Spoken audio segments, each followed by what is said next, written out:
І таким чином я окірпічив блок управління двигуном. Набрав мене знайомий, каже, в нього не заводиться машина. Певно, щось з паливним насосом. Приїхав я до нього, провірили, напруги на паливний насос нема, але замітили, що у нас check-engine не світиться і блок управління двигуном не виходить взагалі на зв'язок. На місці не було можливості довго розбиратися, і погодні умови нам не дозволяли. Зняв блок, я його вже перевіряв, але перевіримо ще раз разом з вами. Це в нас машина Volkswagen Polo 1.4 2009 року. Дизельний двигун. Ми зараз підключимося до нього осцилографом і подивимося, що він нам буде показувати. Бо в мене така підозра, що у нас блок мертвий. Включаюся до кан шини. Кан у нас мовчить. Я вже замовив інший блок, точно такий самий по номеру. Ми зараз його підключимо і будемо бачити, чи є в нас якісь сигнали з цього блока.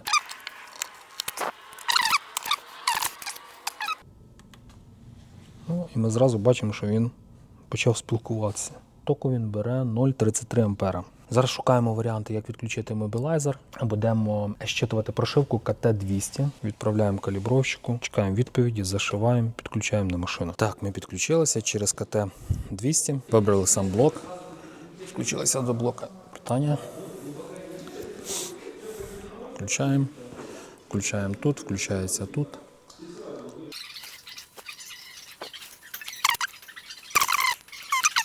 Отримав файлик від калібровщика. Зараз підключаю блок знову. Будемо його прошивати. Уже з відключеним мобілайзером прошивочку зробили. Прошиваємо і будемо ставити його на машину. Оце наш пінал. Кому потрібно, можете поставити на паузу. Запускаємо нашу програмку.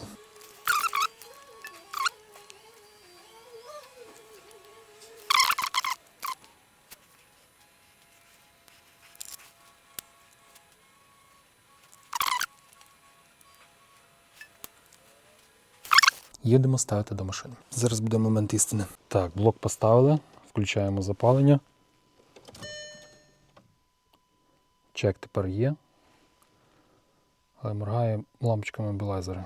Пробуємо запускати. Насос теж чути було.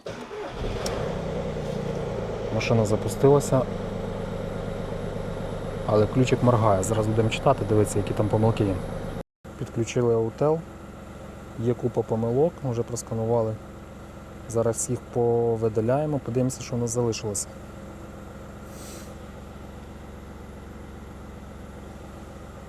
Так, залишилися у нас помилки в блоці управління двигуном, сажовік є помилка і в мобілайзері є помилка. Зараз будемо приймати рішення, чи ми залишаємо цю прошивку, чи ми з старого блока будемо витягувати щось і пробувати разом з мобілайзером його сюди вставляти.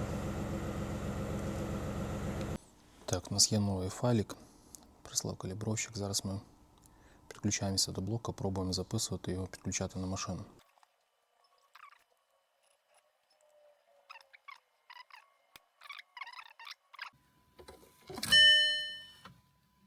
Так, пробуємо запуск.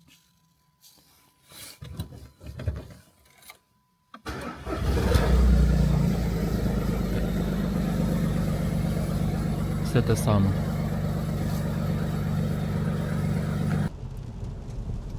Можна сказати, що якраз після цієї невдалої спроби прошити блок, поставити його на машину, і в нас все рівно з'являються помилки.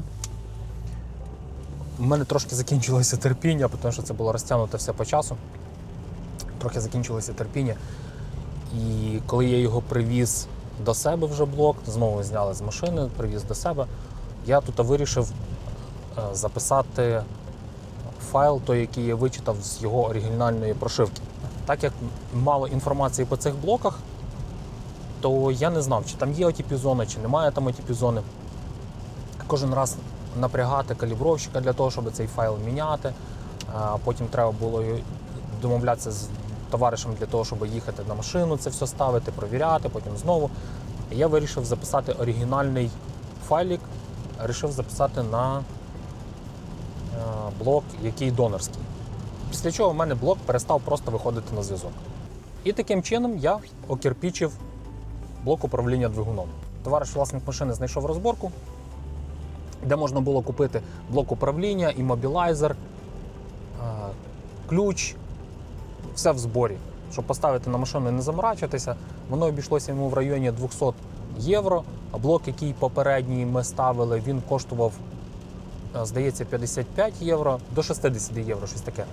Поставив на машину, машина працює. Декілька є моментів, які можна з цього витягнути. Перше, це відноситься до діагностики. Якщо в нас блок управління любої системи не виходить на зв'язок, на нього є напруга, на нього є каншина чи інша якась шина, по якій він спілкується, але при цьому він не виходить на зв'язок, значить у нас проблема з самим блоком.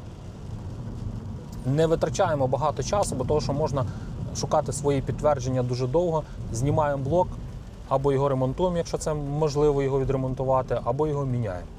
Другий момент, якщо ви не знаходите якоїсь інформації, або цієї інформації недостатньо для того, щоб прийняти правильне рішення, то все, що ви будете робити, це ваш власний досвід і тільки ваші ризики. Третій момент, не боїмося приймати рішень, робити ремонти, тому що все в нас відновлюється, все можливо поремонтувати, замінити, окрім нашого здоров'я і окрім нашого життя. Тому боятися за желізо однозначно не потрібно.